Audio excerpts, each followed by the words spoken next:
हमारी धरती पर आग के भयानक दहकते शोलों का सामना करने वाली सबसे बड़ी चुनौतियों में से एक है जंगलों में लगने वाली आग, जो न केवल पर्यावरण को नष्ट करती है बल्कि जीवन के लिए भी खतरनाक साबित हो सकती है। जनवरी 2025 वाले दिन सुबह को 11:15 पे पैसिफिक पैलिसेड्स की पहाड़ियों पर भड़कती हुई चिंगारियों के साथ आग नजर आती है।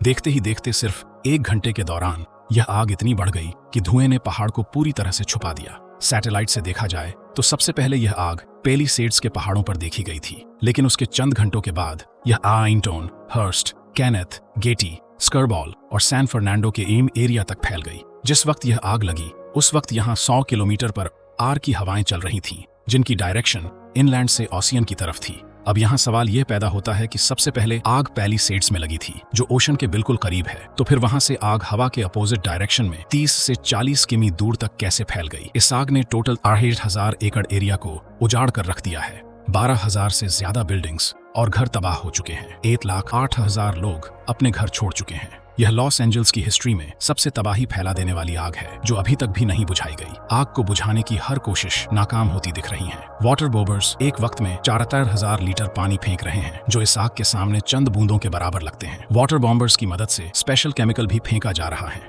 लेकिन कुदरत के सामने सारी मेहनत बेकार होती दिखाई दे रही है। कैलिफोर्निया, जहां पहले से पानी की कमी है, जिसकी वजह से अक्सर फायर हाइड्रेटर्स खाली पड़े थे, 7 अलग अलग एरिया में फैलने की वजह से फायर फाइटर्स और उनका इक्विपमेंट भी डिवाइड हो गया, और ऊपर से 70 से 100 किमी पर आर की हवाएं जब आग पर पड़ी तो यह आग और ज्यादा भड़कने लगी। लॉस एंजेलिस वाइल्ड फायर फैलने की असल वजह जानने से पहले देखते हैं कि कैलिफोर्निया में इससे पहले कितनी बार वाइल्ड फायर ने हमला किया है। पिछले 25 सालों के टाटा में देखा चाहे तो कैलिफोर्निया वाइल्ड फायर का हॉटस्पॉट रहा है। ईयर 2003 में सैन डिएगो काउंटी में सीटर फायर ने 2,03,000 एकड़ पर हमला किया। 25 अक्टूबर से भड़कने वाली आग ने 4 नवंबर 2003 को दम तोड़ा। 2017 में डब्स फायर ने 66,000 एकड़ जला दिए, और यह भी अक्टूबर के महीने में लगी। दोबारा 2017 में थॉमस फायर ने 2,80,000 एकड़ राख बना दिए। 8 दिसंबर में शुरू हुई और जनवरी में खत्म। 8 नवंबर 2018 को कैंप फायर ने 5 लाख एकड़ जलाए और 17 दिनों के बाद 25 नवंबर को खत्म हुई।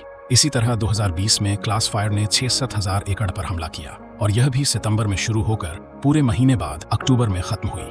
अगर इन तमाम फाइलों पर ध्यान दिया जाए तो एक बात कॉमन है, विंटर्स जाती है। वाइल्ड फायर्स सर्दियों के महीने में ही लगी है, और अभी लॉस एंजल्स वाइल्ड फायर भी पिक विंटर्स में ही लगी। तो आखिर क्या वजह है कि कैलिफोर्निया की हिस्ट्री में ज्यादातर वाइल्ड फायर सिर्फ विंटर्स में लगी है? इस सवाल का जवाब छुपा है एक ऐसे फेनोमेन में जिसे सेंटा एना विंड्स कहा जाता है। जी हाँ, सेंटा एना विंड्स गर्म और सूखी हवाएं हैं जो सदर्न कैलिफोर्निया और बाहा कैलिफोर्निया में स्पेशली ऑटमस और विंटर्स के दौरान चलती है।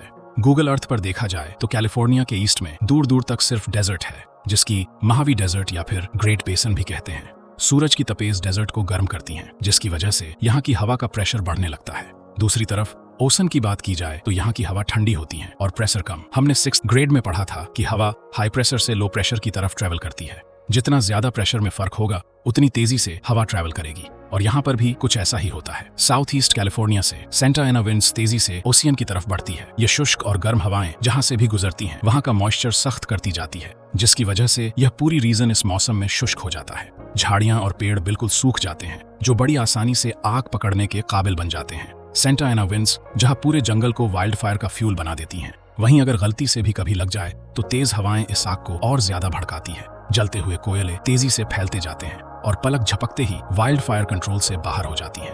अब होना तो यह चाहिए कि जिस डायरेक्शन में हवा जा रही है, वाइल्ड फायर को भी उसी डायरेक्शन में फैलना चाहिए, पर लॉस एंजलिस के केस में इसका बिल्कुल उल्टा देखा गया। सबसे पहले आग पैलिसेड्स के पास देखी गई, जो ओशियन के करीब है, और बाद में यह इनलैंड एरियाज में फैलती गई। ऐसा क्यों है? इसकी असल वजह समझने के लिए हमें एक इंटरेस्टिंग फिनोमिना को समझना होगा, जिसे माउंटेन वेब रोटेट कहते हैं। पहाड़ की वो साइड जिस पर हवा आकर टकराती है उसे विंडवर्ड साइड कहते हैं, और पहाड़ की दूसरी साइड जहां हवा को जाना है उसे लीवर्ड साइड कहते हैं। होता यह है कि जब विंडवर्ड साइड हवा को रोकती है तो उसी दौरान लीवर्ड साइड पर एक वॉर्टेक्स इफेक्ट पैदा होता है, और इस वॉर्टेक्स में हवा गोल गोल घूमती रहती है। यानी पहाड़ के ऊपर हवा की डायरेक्शन एक तरफ होती है तो पहाड़ के नीचे हवा की डायरेक्शन दूसरी तरफ चलती है। लॉस एंजेलिस के केस में भी इस फेनोमेन का बहुत बड़ा रोल है। पैलिसेड्स जहां सबसे पहले आग रिपोर्ट हुई, ये लीवर्ड साइड है, और यहाँ माउंटेन वेब रोटर की वजह से पहाड़ की छोटी से नीचे हवा अपोजिट डायरेक्शन में जनरेट हुई, जो आग को एक बार वाइल्ड फायर बहुत ज्यादा बढ़ जाती है तो फिर यह काफी सारे अजीब फेनोमेन को जन्म देती है। कुछ ऐसे फेनोमेन जिनको प्रीडिक्स करना भी बहुत मुश्किल होता है। इनमें से एक है फायर टॉर्नेडो। यह एक रेयर और डेंजरस फेनोमेन है जो इंटेंस वाइल्ड फायर के दौरान बनता है। यह होता टॉर्नेडो की तरह है, पर इसके अंदर सिर्फ आग और गर्माइश फायर से नाकाबिले यकीन गर्माइश पैदा होती है। उस हवा को फौरन गर्म करके ऊपर की तरफ खींचती हैं। गर्मी की वजह से गर्म हवा बहुत तेजी से ऊपर की तरफ उठती है और नीचे से ठंडी हवा उस जगह को भरने के लिए आ जाती है। यह अपड्राफ्ट एक रोटेशनल मोशन क्रिएट करता है जो आसपास की सूखी झाड़ियों को फायर टॉर्नेडो में खींचकर वॉर्टेक्स को और भी ज्यादा दहशतनाक बना देता है। अब यह फायर टॉर्नेडो इलाके में चलने वाली हवा पर हावी होकर अपने अंदर खुद की हवा पैदा करने लगता है, जिसकी डायरेक्शन का अंदाजा लगाना भी बहुत मुश्किल होता है। लेकिन ज्यादातर चांसेस होते हैं कि यह पहाड़ के साथ साथ उस आग को ऊपर की तरफ वाइल्ड फायर को बढ़ाएगा। वाइल्ड फायर एक हकीकत है और क्लाइमेट चेंज की वजह से आने वाले सालों में यह ज्यादा फ्रीक्वेंसी पाई जाएगी। अमेरिका के पास वाइल्ड फायर को कंट्रोल करने के लिए लेटेस्ट टेक्नोलॉजी भी मौजूद है। सैटेलाइट की इमेज से आग को मॉनिटर किया जाता है। आजकल तो आर्टिफिशियल इंटेलिजेंस की मदद से आग के फैलने की डायरेक्शन को प्रिडिक्ट भी किया जाता है और फिर यह सारी इंफॉर्मेशन फायर फाइटर्स तक पहुंचाई जाती है।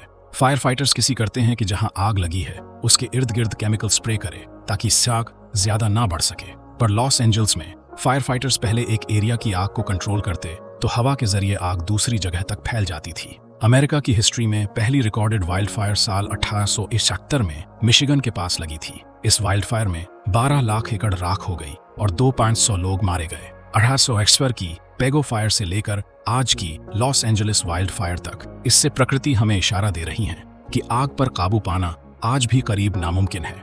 लेकिन हम कुदरत को समझने की कोशिश करें और क्लाइमेट चेंज से लड़ने के बजाय उसके हिसाब से चलने की कोशिश करें तो शायद वाइल्ड फायर का सिलसिला दोबारा से थम सकता है। लेकिन ऐसा करना अब बहुत मुश्किल है। तो उम्मीद है आप सबसे कि यह वीडियो आपको पसंद आई होगी। आप सबका शुक्रिया।